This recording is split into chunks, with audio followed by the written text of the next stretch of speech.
Hello, my name is Mike Cubsta. I'm the Northeast Regional Sales Manager with Yokogawa Corporation of America. Today we're going to be providing you with a brief product demonstration of Yokogawa's WT1800 Power Analyzer. Before showing you how the instrument works, I wanted to briefly turn the instrument around. You can get a WT1800 configured with up to 6 input elements, each input element being 1 watt meter.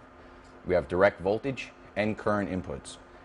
There's 2 input elements to choose from, one with a 5 amp maximum and one with a 50 amp maximum, both rated at with a 1 megahertz frequency. There's also an external sensor should you happen to have any kind of external shunts that you'd like to feed into the instrument itself. The universal input will provide up to 2 extra inputs, which you can bring any type of external sensor with a low voltage output. There's many emerging industries, especially in the alternative energy sector, so if you had some kind of a wind or velocity meter or some kind of light meter you want to bring into the instrument, you can do that. There's on the second version, which is a motor version, there would be 2 channels, one for torque, and for speed you would have an A, B, and Z connector. This will allow you to compute things like electrical angle and mechanical power from the motor. The unit comes standard with 3 different interfaces to communicate with the instrument from a laptop or PC. You have GPIB, Gigabit Ethernet, or USB. There are 2 additional USB ports located on the front panel for peripheral devices such as USB stick, mouse, or keyboard. A large display for extreme clarity when you're looking at measurement parameters or viewing waveforms, or some of the different display capabilities like graphing harmonics, for example, or trending values over a long period of time. The WT1800 is very easy to set up. Once you wire up the unit in the back, then it's a matter of telling the instrument how you're wired.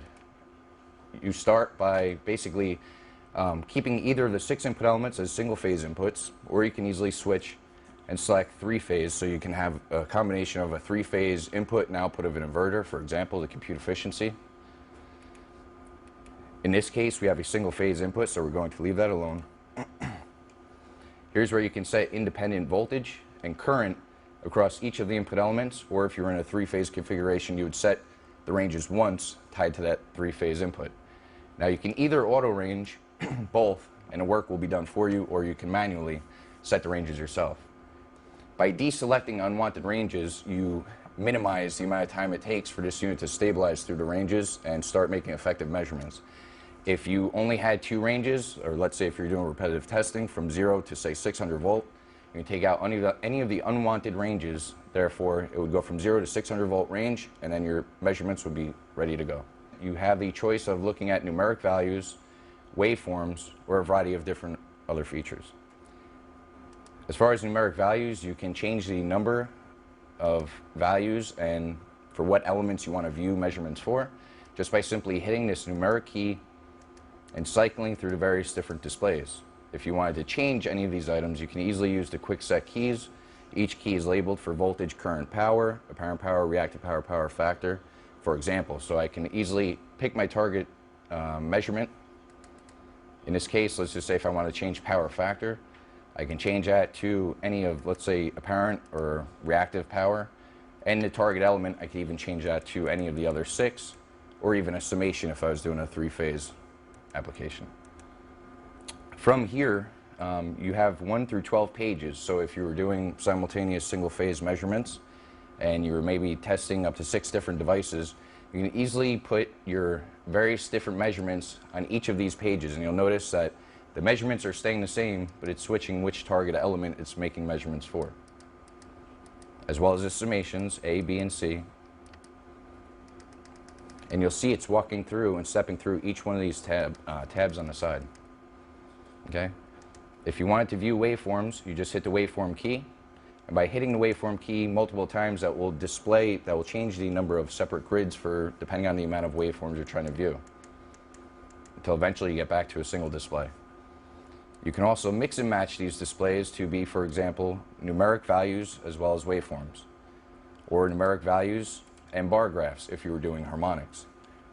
The WT1800 offers the industry first single or dual harmonic package, which allows you to phase lock up to 2 separate, let's say for example if you had a single phase or if you had a single input As well as an output, you want to phase lock both frequencies so your harmonic measurement is as accurate as possible.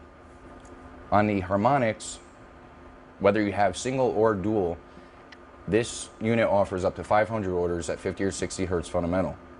Now, for anyone working in any kind of aircraft applications, oftentimes the fundamental frequency is very high and the maximum number of orders is also very high.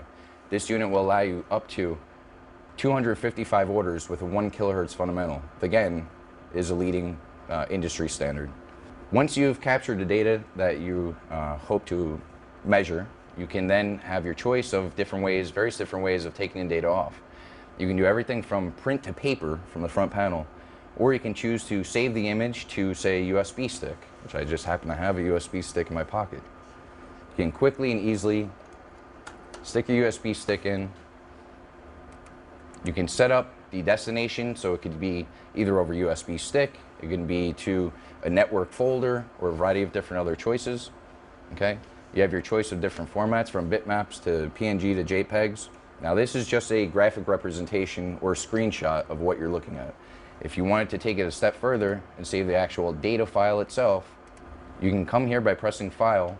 You can either save setup files, save the waveform, or in numeric values. If you were to save a waveform, you would then have to take that binary file and open it with some type of software, in which case we offer WT Viewer. This unit's equipped with a number of other features to help you measure, take your values, put it to a CSV file without you having to do all the work, right? Which is called the store function.